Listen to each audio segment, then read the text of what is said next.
Hey, that's pretty good. I can guarantee that most, if not all of you guys watching this video right now have watched at least a few episodes from the Ninjago TV series. Or, if you're like me, you've watched them all multiple times each. No matter your situation, I think it's safe to say that the show is one of the better aspects of the Ninjago franchise as a whole. During its run, we've seen the show give personalities and character traits to our favorite ninja and the supporting characters. And with the 7th season on the way, it shows no sign of slowing down. So I figured before Hands of Time is actually released, I would give my list on which of the current episodes I think are the best. Keep in mind that this is not a definitive list and is strictly my opinion. These are just some of my favorite episodes. Oh, and spoilers for basically the whole series are ahead. And with that out of the way, let's get right into it.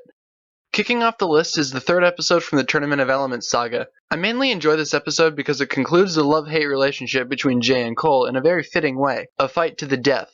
Well, maybe not to the death, but the fight was cool to watch. To me, it's a great image of what Ninjago's civil war could actually be like. The episode also includes many fights between other elemental masters such as Kai vs Ash. Another great fight to watch and a very riveting one at that.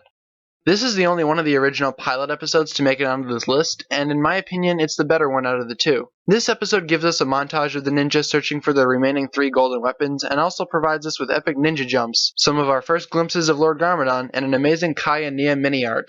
This episode is also famous for introducing the ninja and the dragons to be allies, and also gives us a first look at the incredible Tornado of Creation.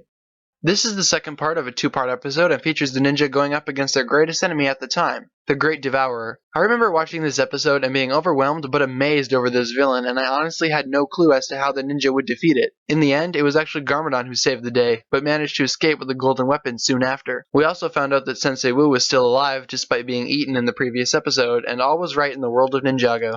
This is another second part of a 2-part episode, and this one features the final battle between Lloyd and Moro and their journey from realm to realm in the process. The main focus on this episode, though, is the struggle from the ninja to defeat and take down the Preeminent, which basically is the physical embodiment of the Cursed Realm.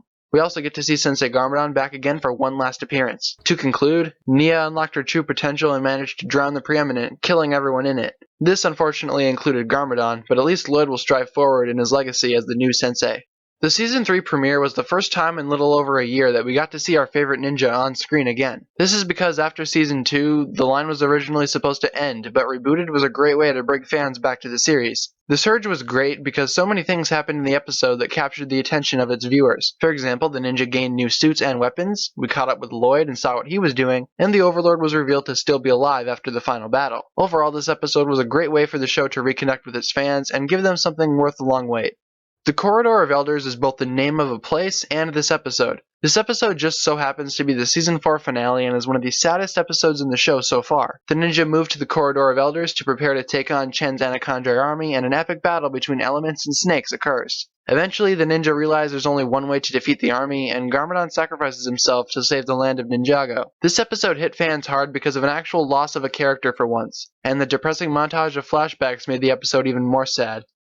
You guys knew this one was coming. The quest for the Fangblades continues in this episode of the first season, but the main highlight, besides Kai unlocking his true potential of course, was the reveal as to who the Green Ninja was. Lloyd Garmadon was given the sacred responsibility, and it threw a lot of us off guard. We thought, how could a child be the greatest ninja of all time? But just look at him now. This episode was the beginning of something amazing to come, and the story of the Green Ninja was one of the greatest arcs the show had ever given us.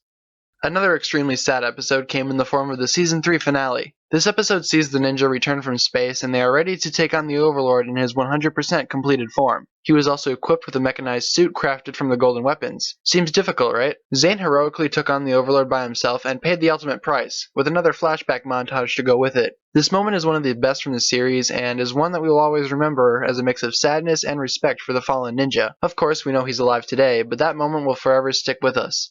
This may seem like a weird choice to some of you, but if you're a fan of the Jay and Nia thing like I am, then you get why this is my second favorite episode of all time. In a primarily Jay and Nia focused season, this episode fits right in. This episode sees the pair build up their relationship and develop as an actual couple while fighting sky pirates. Despite not having any of the other ninja to fall back on, the two carried this episode and did a great job doing it. You can tell that the writers took a lot of consideration into writing this episode and wanted to give the fans of Jay and Nia something to hold on to as their own. Overall, fantastic episode. Of course, you guys knew this was going to be number 1. This episode was foreshadowed since the first episode and was basically the Infinity War of the Ninjago franchise. The final battle between good and evil finally occurs in this episode that was originally conceived as a series finale. This epic throwdown was a great episode to show off the skills and development of all the ninja over the course of the series, and specifically, it gave Lloyd one last chance to shine. Literally. The Overlord suffered a major crushing defeat at the hands of the Golden Ninja, and that scene is something that I always look back on whenever I need motivation. Of course, the little wrap-up with Garmadon at the end was special in its own way, but the final battle is still my favorite moment and favorite episode from the series. So that was my list of the top 10 Ninjago episodes. I hope you enjoyed this video. If you did, feel free to give this video a thumbs up rating and be sure to hit that subscribe button for more videos like this one. Feel free to leave your own thoughts in a comment down below, and also remember to leave your video suggestions down below as well for a chance to have your idea featured as an actual video sometime later on. Thanks a lot for watching, guys. My name is TannerFishies, and with that, I bid you farewell.